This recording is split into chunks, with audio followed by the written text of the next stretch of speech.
Mangia sano, scegli i produttori del tuo territorio, dal coltivatore al consumatore senza intermediari. Genuinità, territorialità, convenienza. Coldiretti e Campagna Amica Nuoro Ogliastra ti invitano al mercato di Campagna Amica. Ogni sabato mattina, nell'esclusiva location dell'ex Made in Nuoro in Piazza Mameli, la tua spesa è all'insegna della genuinità. Decine di stand con prodotti locali come frutta e verdura, formaggi, pescherie, pasta fresca e prelibatezze locali per sostenere i produttori del tuo territorio. Coldiretti e Campagna Amica Nuoro Ogliastra ogni sabato mattina dalle 8:30 ti invitano al mercato di Campagna Amica per mangiare genuino, per stare meglio.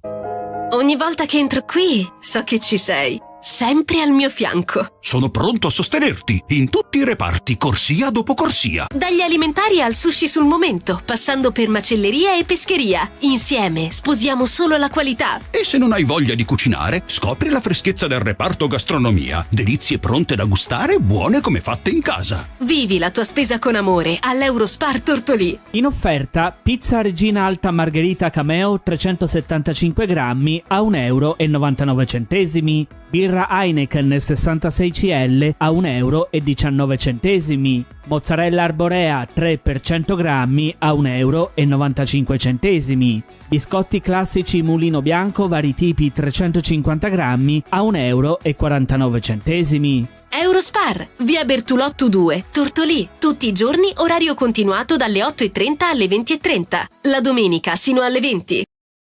C'è un luogo dove si sta davvero bene, dove i profumi sono inebrianti e dove la simpatia e la cordialità sono di casa. Ichnos Aristopub, la pizzeria e il ristorante da vivere con tutta la famiglia, gli amici o la persona speciale. Le pizze sono cotte nel forno a legna e vengono proposte in tantissime varianti super gustose. Il ristorante segue la tradizione sarda, dalle ricette antiche a quelle più moderne, e solo con prodotti freschi e selezionati. Ichnos Aristopub, in pieno centro, in via Monsignor Virgilio 42 a Tortolì. Per info e prenotazioni 0782 4504 12. Seguici anche su Facebook e Instagram.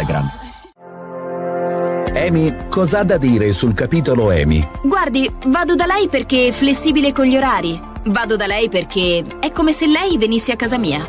Vado da lei perché qualsiasi colpo di testa mi venga, lei è pronta a dirmi stai facendo una cazzata. Insomma, vado da Amy perché è Amy. Amy Beauty Hair. Dal riccio al liscio o dal liscio al riccio non è un gioco di parole. Dietro c'è un'alta professionalità. Che sia colore, piega, stiraggio, permanente o ricostruzione, Amy Beauty Hair ti soddisfa senza distruggerti la testa. Amy Beauty Hair, via Macomer 1, dietro Banca Intesa a Tortolì.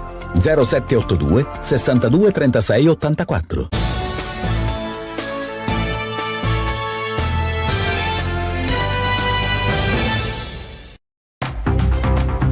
Ancora buongiorno a tutti e a tutte da Federica Melis, ben trovati al secondo appuntamento della mattina con Stella di Cecché, con le notiziere e le news dall'Ogliastra. Partiamo con le ricerche del peschereccio Luigino, affondato l'11 febbraio a circa 3 miglia dalla costa di Santa Maria Navarrese, perché forse c'è una svolta. Nelle ultime ore i sommostatori hanno individuato, grazie al side scan sonar, una sagoma compatibile con il peschereccio affondato. Il relitto si troverebbe a circa 100 metri più a sud rispetto al punto inizialmente indicato come luogo del naufragio. Sono in corso ulteriori verifiche per accertare con precisione l'identità dell'imbarcazione. Le operazioni però risultano particolarmente difficili a causa delle forti correnti sottomarine che interessano quel tratto di mare che ostacolano quindi il lavoro dei sub. Proseguono poi senza sosta le operazioni di ricerca dei due corpi dei pescatori dispersi, Antonio Morlè ed Enrico Piras.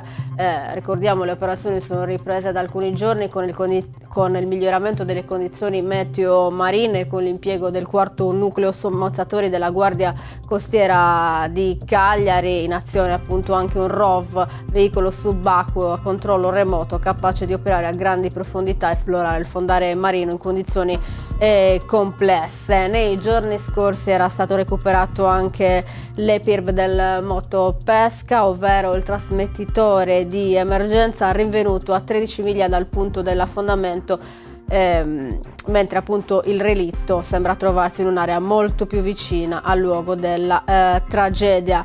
ci saranno sicuramente ulteriori aggiornamenti nelle prossime ore sulle ricerche. Andiamo avanti ora, Tortolì alla BIT di Milano. Il comune infatti ha partecipato alla Borsa Internazionale del Turismo di Milano, uno dei principali appuntamenti fieristici italiani dedicati al turismo nazionale e internazionale.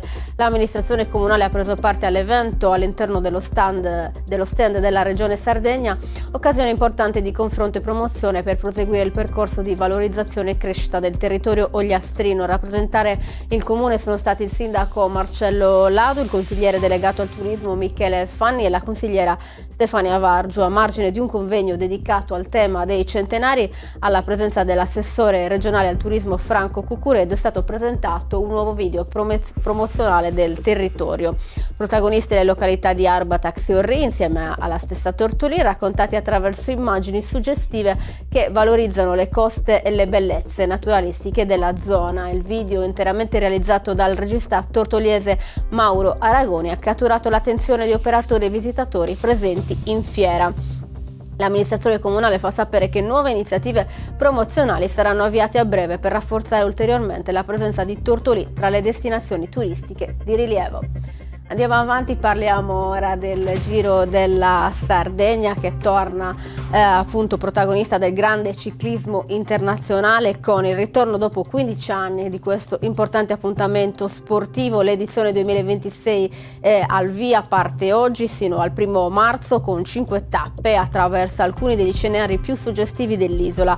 Riflettori puntati su Tortolì, che sarà protagonista con un doppio appuntamento. Il 27 febbraio ospiterà l'arrivo della terza tappa proveniente da Cagliari, mentre il giorno successivo, il 28, sarà sede di partenza da Arbatax sino a Nuoro. Per Tortolì si tratta di un'occasione di grande visibilità nazionale e internazionale grazie alla copertura televisiva prevista sia in diretta che in differita. Le immagini della corsa porteranno sugli schermi panorami spettacolari tra mare e montagna, valorizzando il territorio dell'Ogliastra e le sue bellezze naturali.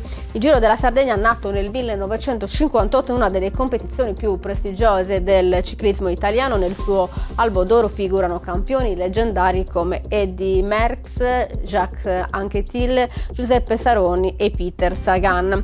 L'organizzazione sportiva è affidata alla GS Emilia, mentre l'evento è promosso dall'assessorato regionale del turismo insieme alla Lega del ciclismo professionistico e sport, salute e spa. Per Tortolì e l'intera Ogliastra l'appuntamento rappresenta non solo un grande evento sportivo ma anche una straordinaria vetrina di promozione turistica.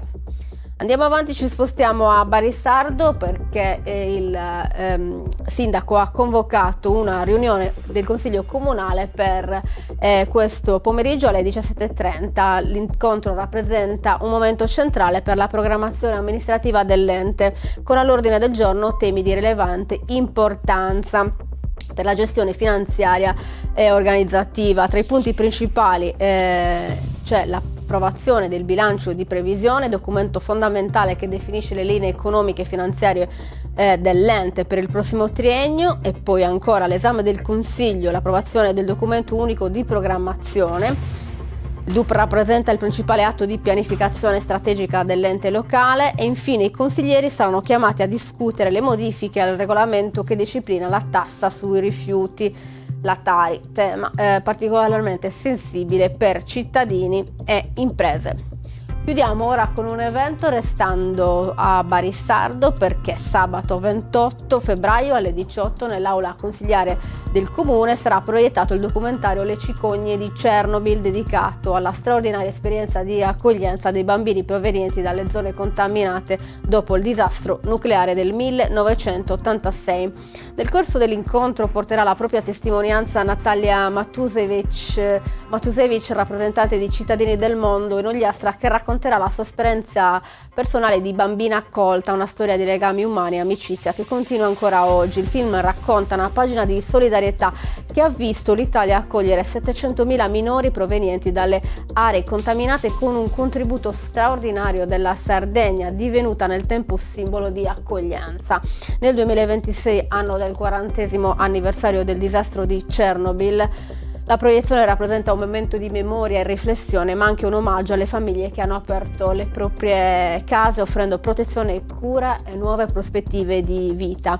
Non è casuale che l'iniziativa si svolga nell'aula consigliare del comune, luogo simbolo della comunità e della vita democratica. L'incontro sarà aperto dai saluti istituzionali dell'assessora Maria Francesca Uda.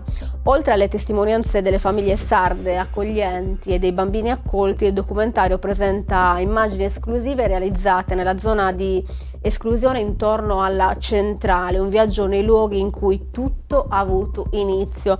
Le cicogne di Chernobyl, produzione di cittadini del mondo, cinema per il sociale in collaborazione con Rai Tech e Rai Sardegna per la regia di Karim Galici.